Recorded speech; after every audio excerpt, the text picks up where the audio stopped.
Welcome back to the reload bench. Please pardon any background noise that you might hear. We've got the windows open to air out the house because it's actually a nice fall day.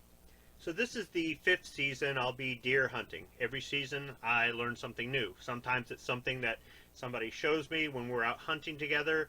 Other things are just through trial and error, just more or less learning as I go along. And each year I think I improve my proficiency, not just in my skill, but also with my gear. I started out with a Henry Big Boy lever action in 44 Magnum with the factory buckhorn sight, and I was able to harvest a deer. However, I noticed that I had trouble with the sight. It was just something a little bit difficult for me. My friends tried out the rifle and they said that it's sighted in. It's probably just that you're not used to this style of sight. You're used to military type sights. Why don't you try a peep sight? So the next season I installed a Skinner peep sight and I had pretty good results with that. However, there was a situation where I had low light in the morning and I was having trouble with that sight. If I had an optic, I would have been able to bring in more light or been able to see a little bit better, and I think I could have harvested another deer on that opportunity. So based off that, in the 3rd season I decided to get an optic. Now that was my only optic. I'm just not an optic guy. There's nothing wrong with scopes. I didn't start off with them. I didn't train with them. I don't really have a lot of experience with them.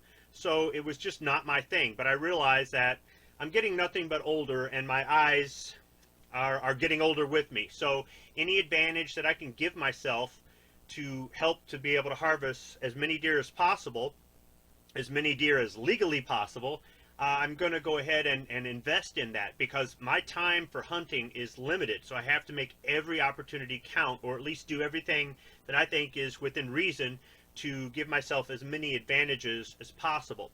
I decided to go with a Leupold scope because I've got a friend who loves his Leupold scope.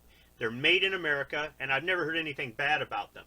I got their VX Freedom. It was on sale at Bass Pro Shop, so while I was there I got a matching set of binoculars and a rangefinder as well. A rangefinder is something that I really didn't see a need for until my first hunt, when my friend was showing me how he used his, and I definitely decided that it would be a good idea to get one. Binoculars were something that I realized as well on my first hunt that I probably should have something like this in order to help me see, to survey the area, especially if I'm in an elevated position. So I just got all three. I think I got a pretty good deal on them, and I've had some pretty good results. But last season I ended up bumping the scope. I was going to different places to go deer hunting, and somewhere along the line I must have bumped the scope because I took some shots and I was way off. So unfortunately I had a few opportunities that ended up being missed, and I decided that I should probably have a backup rifle with an optic on it, because getting out to the range to sight that thing back in with my work schedule, it's much busier this year as opposed to last year. It's just probably not going to happen. So if I had 2 rifles sighted in for at the beginning of the season, I'd be good to go if something happened with one. Additionally, I also decided to go with a rifle that was semi-automatic for faster follow-up shots, and in 450 Bushmaster, because I finally used that last year. I had shot one before, but not for hunting. I actually ended up borrowing a friend's scope, and I love the results I got with the 450 Bushmaster. Not borrowing his scope, borrowing his rifle that had a scope on it, and it was chambered in 450 Bushmaster, and I had great results with it, and I said, I've got to have one of these. So this year I decided to invest. I've already done a video about the upper that I got. Now it's time to put the optic on there. So that's kind of a long-winded explanation of how I've progressed, but I'm trying to explain this to somebody from a standpoint that they might just have gotten into hunting, or they don't hunt at all and they don't understand why people spend money every year to improve their odds or that sort of thing. There's a rationale behind it. It's not just about having toys. So I decided to purchase the optic from a place called Family Firearms. This is a place that I had made a purchase from a few weeks prior that I had never heard of before. A friend of mine sent me a link to their website, and I ordered a firearm from them. I think I got a pretty good deal. Had it shipped to my FFL, passed my background check, paid my transfer fee, and I got it. Afterward, when I was looking around for the optic I wanted, I did find it for sale at Cabela's. I found it for sale at Shields. There are a few other places online. They even had it on Amazon. However, just on a whim, I decided to go to Family Firearms and see if they had the optic, because another friend had said that they sold optics there. Sure enough, they did, and even with shipping, this was $100 cheaper than everybody else for the same optic. It took about 2 weeks to come in. It came in the U.S. mail. It's just in a regular priority mail box here, but it's kind of heavy on one side. So let's go ahead and get this open and just see what I got. I've actually had this thing sitting around for weeks waiting to do one of my lame, low production value unboxing videos. That, and I've just been working a lot, so I really haven't had time to check this thing out. So here we go. From Family Firearms, got the packing list here. Yep, it all looks good. Now I did put a request on, there's a comment section when you go to check out at Family of Firearms. Could you please include some decals? And they taped 2 Family Firearms decals to the box. They just used some simple, here's a little transparent tape to make it easy. These are some really nice decals. So thank you, Family Firearms. So it's a rectangular Leupold box, black with the company logo in gold. It's got a clear plastic wrapper, and here you can see it's the VX Freedom 3-9x50, which is what I've already got, but this is their Firedot TWILIGHT Hunter. So the Firedot TWILIGHT Hunter is supposed to help in low light situations, and that's something that I wanted. I wanted something that's going to help me out, because the opportunities I've had have almost happened with a minute or two of legal light left. A few times in the morning, a rare occasion in the middle of the day. But I'm hoping that by trying this out, I can find out if it will actually do anything to help for those low light situations. I decided to just stick with Leupold, go with what I know, made in America, and I'm happy with the one I've got. Let's go ahead and get the wrapper off and get this open. Alright, so it's got black styrofoam in the front and the back to protect the scope. Everything looks like it's in pretty good shape here. No damage to it. And it comes with a battery. It uses a 2032 battery. How about if I read the instructions before I start messing with this? Let's see where we put the battery in. And this one comes with a Leupold decal as well. So I've got 3 decals there. Changing the battery. If the reticle fails to illuminate or appears dim, even on the highest illumination setting, try changing the battery. Leupold 3rd generation illuminated reticle scopes use CR2032 lithium coin cell batteries. To change the battery, twist the push button cover counterclockwise for dial illumination. Grasp the edge located around the top of the illumination dial and twist the cover counterclockwise while holding the sides of the illumination dial to keep the entire dial from turning. Remove the old battery from its position in the center of the dial button, or dial/button. Insert the new battery, positive side up. Replace the battery cover on the illumination dial and turn it clockwise until secure. Okay, let's see if I can do this without screwing up. So, I believe, just turn this here, and there's the compartment for the battery. Now, I did bring down some Energizer batteries just in case it didn't come with any. But we'll go ahead and open up this reclosable bag with the battery that came with it.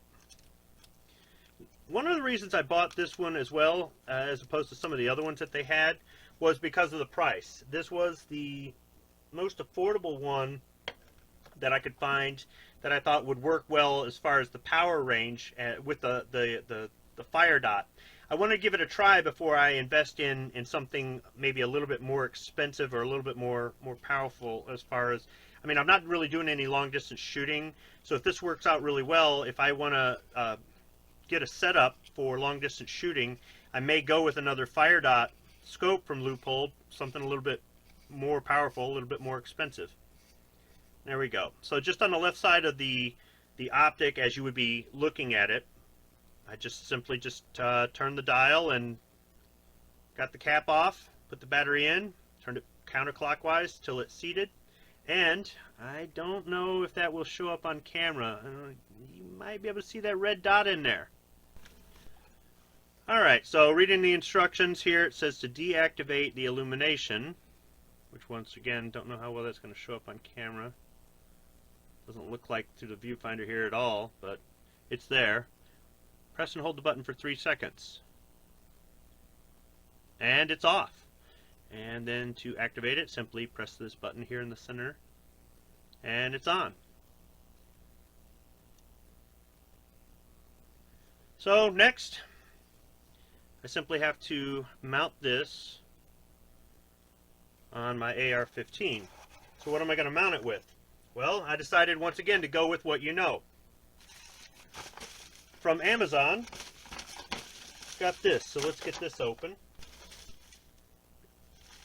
It's packaged pretty good in this padded pack here.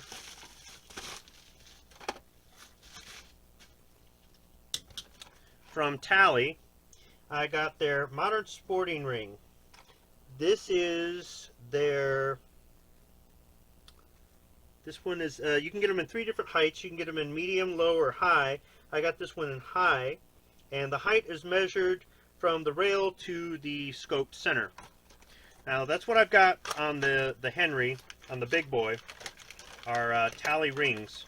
Comes with a small hex key, and here in a clear or a transparent reclosable bag is one set of rings here, and you simply just have these socket head cap screws here at the top. Should be able to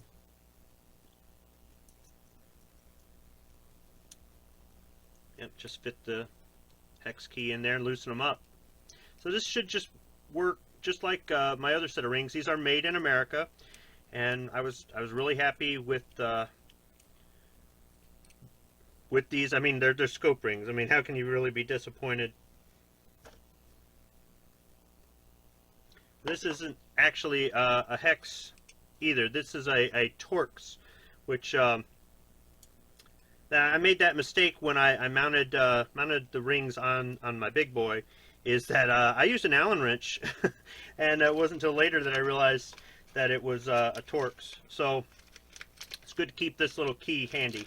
I don't know why this one is in a reclosable bag and the other one isn't, because they look to be the same. But this should mount on the AR pretty good. So hopefully in the next video I can talk about any experience I've had at the range sighting this in, or I might just do a video at the end of the season and just tell you how well this optic worked out. This is really just an unboxing, just to show you what to expect if you order a Leupold scope from Family Firearms or a set of Tally rings from Amazon, and just more or less to give you a little background for the next video. So I don't know when I'll be making that, but hopefully I've got something good to report. Alright, I wasn't going to put this in the video because it's already really long, but it's my video. I can do what I want. So I've got the action open on the AR-15 to show you that the rifle is clear. However, in the process of doing that, I noticed that with this standard charging handle, it's a little bit difficult to get to it. So I might put in an ambidextrous charging handle that'll stick out a little bit further and see if that helps. I more or less just loosened up the 6 screws on each ring with the Torx key provided. I put them on the scope, then I mounted it and kind of eyeballed it back and forth. I made sure that I moved the adjustable stock all the way back because that's the way I shoot this thing. and I was just trying to look for eye relief. Once I got it where I thought it would be good, I tightened it down just a little bit, and then I pointed at something in the backyard, and when I was certain that I've got this where I want it, I tightened everything down in a crisscross pattern. I don't have any torque values for these screws. I didn't use a torque screwdriver or a torque wrench or anything. I just sort of guessed at it, but these are aluminum, so I don't want to strip them out. I just want to make sure they're nice and snug. So I just did it a little at a time and went all the way around in crisscross pattern until I had everything snugged down. And I did have to take off the Magpul flip-up sights in order to install this. I would love to have backup sights on this, but I just don't think that's going to happen with this rifle, which is fine. The optic is what I need. This rifle is really just meant for hunting, not for anything else. So I don't really have to have it ready as a combat ready rifle. It's a hunting rifle. So these will go in the box of miscellaneous extra Magpul parts, and hopefully this helps me to harvest a deer this season. So I'll include links below in the description section to Family Firearms, where you could purchase this Leupold scope or other optics. Go ahead and check them out. I think that their store is pretty good. This is actually the second of 3 purchases I've made from them, so that's got to say something. I'll also include a link to the Amazon page where you can get the Tally Modern Sporting Rings. Thanks for watching.